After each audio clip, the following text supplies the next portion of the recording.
Hey everyone, welcome to another episode of The No Man's Land. My name is Angela Ramirez and I am the investigative journalist here. Today we have finally fixed our recording studio program, which has for the past week been having the worst problems. Basically, I have uploaded and recorded this video like 15 times. I'm not even lying. I've recorded this video 15 times, and for a number of different reasons, the program wasn't working. So we downloaded a new program that works magnificently. Thank you to OBS Studio. And we're ready to get back into it. So today's topic is Black Lives Matter, the Chicago looting, and the true story about what happened with the riots. I followed the story very closely because when we have these outbreaks of riots, I like to see how the news cycle progresses from the moment that things start to really happen to like the actual event taking place.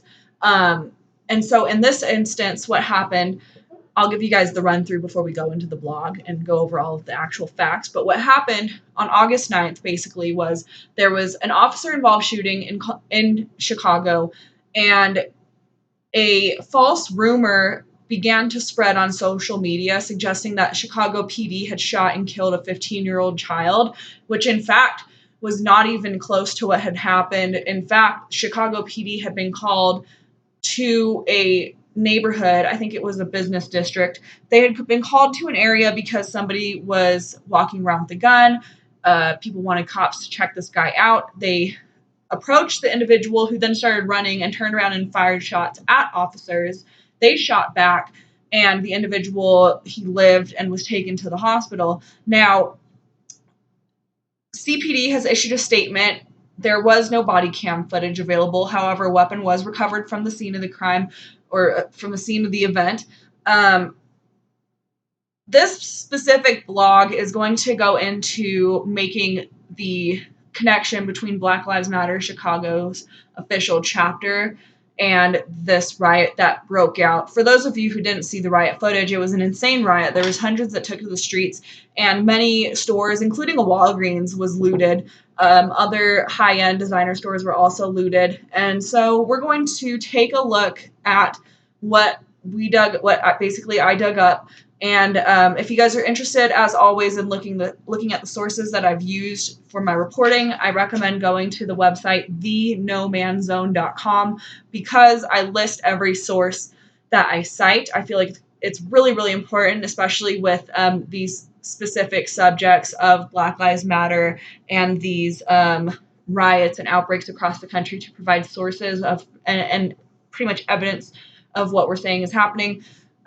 Anyway, so to get into it, Black Lives Matter Chicago says looting is reparations, and this follows the riot on August 9th. So I guess I will read a little bit of the blog, and then I'll kind of interject my commentary as we go. So, Chicago, Illinois. On August 9th, a mass riot hit the streets of downtown Chicago. Looters hit dozens of stores, including designer brand and mall brand clothing stores, until about 5 a.m. the next morning. As the riot raged on the streets of downtown Chicago, Black Lives Matter Chicago, the official chapter, sent out tweets justifying the looting. Black Lives Matter Chicago is an official chapter of the Black Lives Matter Global Network. In a speech on August 10th discussing the looting, a Black Lives Matter leader said that looting is, quote, like reparations. So that is kind of an overview. I'm going to get into how this story, how this shooting, officer-involved shooting, was twisted to suggest that officers had killed a 15-year-old, which is not what happened. So let's get into that. An officer-involved shooting with a 20-year-old armed male in Chicago occurred on August 9th. Black Lives Matter Chicago manipulated the available facts on this incident using Twitter to spread a false rumor that CPD had shot a 15-year-old child.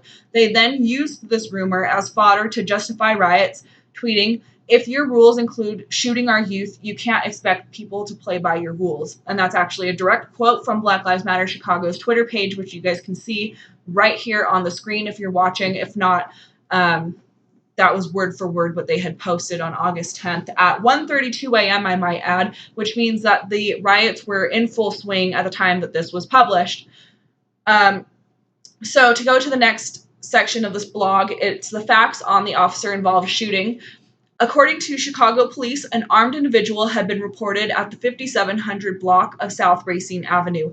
Police responded to find a man matching the description. When officers confronted the man, he began to flee, turning around and firing at officers. CPD then fired back, wounding the man. The suspect was disarmed and taken to the hospital, and his firearm was recovered from the scene. The incident is under review by the Civilian Office of Police Accountability Board to determine if the officer's use of force was justified. No body cam footage was collected. Sorry, there's a thunderstorm going on outside, so if you guys hear any like crazy booms, that's the Colorado weather. So here on the screen we have the news release from the Chicago Police Department. You guys are welcome to look at it. It's on the site. Below that we have a few tweets from Black Lives Matter Chicago, things that they had posted both during the riot and the day following. So one of the things that they had posted mid-riot at 2:51 a.m. Remember I said that this riot supposedly, according to reports, didn't end until about 5 a.m. the next morning. So they tweeted, what CPD has protected today? High-end stores and themselves. And after that, they said, what CPD hasn't protected today? A 15-year-old black boy. Hashtag abolish CPD. They also said, let's see here. They also said following the riot, or I'm sorry, just before the riots had started at 11. No. I'm sorry, I'm reading the date wrong. On August 10th, the day after the riot, they made a series of tweets that pretty much suggested that these riots were justified and that there was no really harm done to cause these riots. That's obviously not true. We obviously saw the widespread damage that was done to the city, and their argument is, that we value people over property, but at the same time, this is people's property that you're destroying, and these people this is somebody's livelihood. Yes, somebody owns that business, and also somebody works there, and businesses aren't going to be able to continue working when things like this happen on a regular basis. Anyway, Black Lives Matter Chicago posted a tweet in response to Mayor Lori Lightfoot's critique of the riot. They said, a shocking condemnation of slave revolts by Chicago mayor this morning. They were tweeting a response to basically Lori Lightfoot saying, quote, I do not care. Whatever justification was given for this. There is no justification for criminal behavior ever. You have no right to take and destroy the property of others. Our residents deserve to be safe. So, that said, they feel that Lori Lightfoot was condemning slave revolts, which I've talked about Black Lives Matter's Orwellian use of language previous to this, and about how they tried to adjust the meaning of words to fit their narrative. And I think that's a pretty decent example of that. The following day, the afternoon of August 10th, Black Lives Matter Chicago participated in a basically in like a protest outside the jail, in which they tried to get everybody who was arrested during the riot freed, because they feel like these people were just protesting and that it's unjust to keep them in jail for stealing things from businesses. They said that we don't believe people protesting police violence should be incarcerated without trial. Call to demand their immediate release. Hashtag free them all. And then they posted that with 4 propagandized images, I guess discussing like why they feel like this is wrong for looters and rioters to be arrested after decimating an entire downtown neighborhood. Holy cow. Sorry, I just looked out my window and it's like freaking flash flooding outside. That's gnarly. Anyway, sorry. Anyway, Black Lives Matter leader, to go back to what was happening here, Black Lives Matter leader Ariel Atkins says that looting is like reparations. And that's actually a quote. She said looting is basically like reparations. So on August 10th, at that protest that I told you guys about, in which basically Black Lives Matter organized a protest to demand everybody who was arrested be freed, they basically did a talk in which Ariel Atkins, who is a leader of Black Lives Matter Chicago, she said that, this protest is basically, quote, like reparations, and that she didn't care if people robbed Nike or Gucci stores because it was a method of feeding their family and getting clothes for themselves. This is a popular ideology in the Black Lives Matter movement. They then back these very radical statements by saying that we value people over property, which is a strange moral roundabout way of justifying destroying people's businesses. Here on the blog that we have, the article that I wrote up, Black Lives Matter Chicago looting. You guys can find her full statement. I'm not going to play it here because it makes my video lag when I try and play a video and record at the same time. Also, I just like to end this out with a press statement that Black Lives Matter Chicago had issued after the riot, in which they basically completely wrote off the fact that almost an entire downtown district was ran through. They didn't really acknowledge that that was an issue. Instead, they said, and I quote, this is a direct quote from their press statement, they said, the people of Inglewood showed up immediately because they wanted to protect their community members from harm. CPD, meanwhile, was only interested in protecting itself. Their response to these bystanders was sending in hundreds of officers with assault rifles, tear gas, and batons. These cops intimidated and beat people for nothing more than being at the scene of CPD's violence. Yesterday, Chicago police continually proved that they do not keep us safe. They only cause violence and escalation after the fact. That was their press statement. Again, the full press statement is on the blog for you guys to look at. I guess I'm going to show a few examples of what happened in the riots. I'm just going to play a video here. This one is a number of people watching as a car crashed to a store.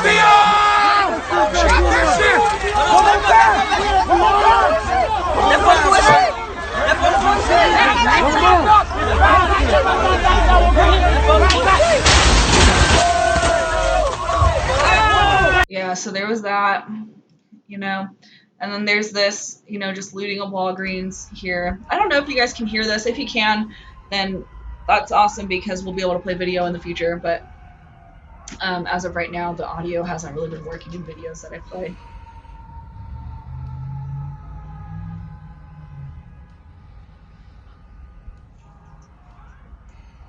So, yeah, as you can see here, this is just everybody's going in and looting Walgreens. Just looting Walgreens. And yeah, that's really the end of the article. Now that this video software is fixed, I'm going to be able to do a lot more videos more often. I'm recording another one right now, actually, as a matter of fact. So if you guys do enjoy this content, please consider reading the blog. I know that videos are super convenient, but when you guys read and look at sources, it can really help to, illuminate the full picture of what is going on. You can read the full source. You can check all of the sources that I reference in the blog. Also, if you guys do enjoy this content, please consider liking and subscribing to our channel, whether you're watching this on YouTube or on BitChute. Also, we have a mailing list. If you are on our email list from the site, you get notified first thing whenever a new article is dropped. So you're the first ones notified. And you guys can subscribe via you guys can donate via PayPal or a Subscribestar if you guys would like to support our work. I do not take any donations from any companies or anyone else. This is completely funded by our viewers and readers. So if you guys would like to support my work, please consider doing so. Thank you all for watching and have a good one, guys. Bye.